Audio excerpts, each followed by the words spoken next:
Space Force may use SpaceX satellites instead of developing its own, a senator says. The Air Force may cancel the development of hundreds of Space Development Agency satellites and give the work to SpaceX, one senator said Thursday, a move that would shut out other companies hoping to bid. The satellites in question are part of the data transport layer of the proliferated war-fighting space architecture, a planned network of hundreds of satellites in low Earth orbit. I'm told that the Air Force is considering canceling solicitations for this transport layer on SDA Tranche 2 and 3 and instead using Starshield, Senator Kevin Cramer said during a Senate Armed Services Committee hearing Thursday, to consider the nominations of several Defense Department nominees, including Troy May of the Air Force Secretary. So should the Air Force go through with that plan, it could accelerate the delivery of some capabilities into orbit with SpaceX's existing Starshield constellations and cement SpaceX growing dominance in space.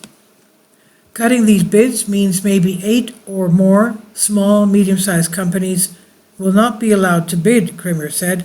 Mank said he was not aware of the potential move, but emphasized he's committed to more competition within the defense sector if confirmed.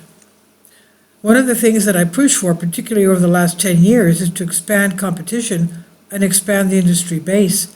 That ends up almost always with the best result, both from capability and cost to the government. I'm not familiar with those discussions going on within the Pentagon. If confirmed, I look forward to diving into that and assessing where they're going and what they're recommending. But I have not seen those recommendations at this point, Ming said. In a statement, the Air Force said officials had not made any decisions on the transport layer of Tranche 2 and 3, and the service is evaluating all acquisition programs in the context of fiscal year 26, President's budget deliberations, and the administration's priorities. The Air Force and Space Force are committed to the efficient use of taxpayer dollars and maximizing the delivery of capability to the joint warfighter.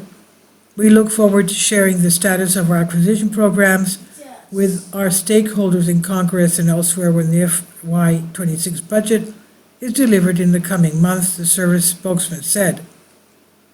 The potential for canceled contracts comes as the Space Force looks for ways to cut 8% from its budget and redirect those funds to new priorities outlined by Defense Secretary Pete Hegseth. Chief of Space Operations General Chance Saltzman said he provided lower priority missions as possible cuts, but declined to give specifics on what was offered.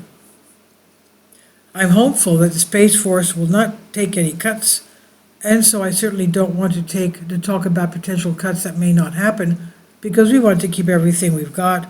This is purely a planning drill. We're not actually ready to make those decisions yet.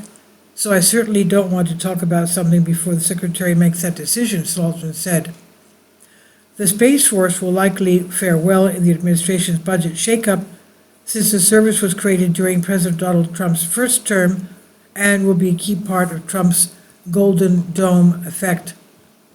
In line with the administration's pro-space agenda, Mank, who has been serving as the principal deputy director of the National Reconnaissance Office since 2020, was tapped to lead the Department of the Air Force.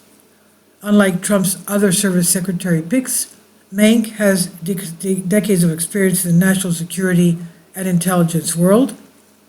After starting his career as a KC-135 navigator, he went on to lead multiple space programs and served as the Deputy Undersecretary of the Air Force for Space during the Obama administration.